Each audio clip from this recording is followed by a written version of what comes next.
Kapan langit itu pintunya terkunci atau langit itu digembok oleh Allah? Itu kapan?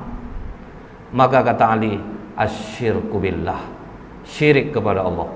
Jika kalian mempersekutukan Allah, seluruh amalan tidak naik ke langit. Itulah makna langit terkunci. Jadi kalau kita melakukan kesyirikan, Pak, langit terkunci. Langit tidak akan terbuka, amalan tidak akan naik. Kita udah rajin sholat, Pak, kenapa doa kita tidak dikabulkan juga oleh Allah? Mungkin ada yang kita tidak sengaja kesyirikan yang kita buat. Contoh, jamaah umroh Indonesia pergi ke Mekah, naik ke Jabal Rahmah, bawa spidol. Ini banyak nih, Pak, mau buat nama suami saya dan saya, Ustadz, biar abadi cinta kami. Ini kan Bukit Jodoh, tempat pertemuan Adam dan Hawa. Syirik. Udah dicat putih sama pemerintah Arab, Pak. Orang Indonesia yang buat hitam tuh, Pak. Yang nulis itu nggak bisa dilarang itu, Pak.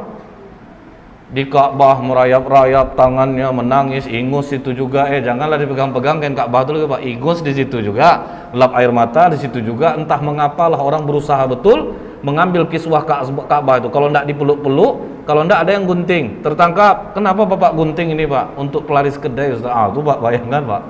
Masih banyak yang melakukan kesyirikan. Kemudian kalau lagi hamil, suami tidak boleh bolak-balik ke rumah. Tinggal HP suami, Pak, berteriak dari jauh, Pak, "Dek, tolong HP abang. Ngapa abang tidak pulang? Nanti bolak-balik lah anak tuh nanti. Dia tidak boleh bolak-balik, abang." Kan buat sulit nih, Pak. Buat susah.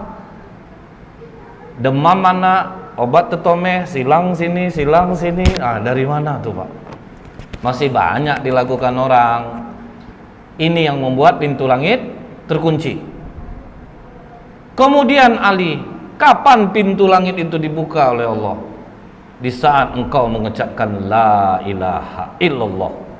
Ketika engkau tidak menyekutukan Allah, engkau mengakui Allah itu satu, pintu langit akan terbuka. Jadi syaratnya itu, jangan syirik. Ini mendekati tahun baru ini, Pak, dalam agama Kristen, tanggal 31 Desember malam, siapa yang keluar rumah namanya dicoret dari keluarga. Bapak tanyalah sama orang Kristen. Karena bagi orang Kristen, malam 31 Desember itu mereka harus kumpul di rumah, berdoa apa yang rencana mereka untuk tahun baru. Jadi 80% yang merayakan itu umat Islam. Kenapa bahayanya ini, Bu? Karena kita tidak tahu. Yang pertama kali membuat kalender Masehi Romulus. Romulus ini diakui oleh masyarakat Yunani, dibesarkan oleh 2 ekor serigala, anaknya dewa Mars, dewa perang. Makanya dulu kalender itu awalnya Mars, Aprilis, Meius, Junius, Quintilis, Sestilis, September, Oktober, November, Desember. 10. Kenapa tidak dimasukkan dewa Januari dan Februari? Karena bapaknya pernah bertengkar dengan kedua dewa ini. Ini semua nama dewa nih, Pak. Setelah Romulus meninggal, naik Numa Pompilius. Numa Pompilius meninggal, naik Kaisar Augustus, Julius. Mati Kaisar Julius, dibuatnya namanya bulan Juli itu, kemudian digantikan oleh Kaisar Agustus, dimasukkannya namanya Agustus. Baru dah dimasukkannya kedua nama dewa ini jadi bulan 1 dan dewa 2. Apa arti Januari? Dewa berkepala 2, Janus. Februari, dewa kematian. Jadi bila kita merayakannya, kita menyambut kehadiran dewa berkepala 2. Allah apa ndak benci dia nengok kita ini, Allah. Tapi alhamdulillah sekarang sudah disiasati. Di Pekanbaru anak-anak muda dikumpulkan di masjid.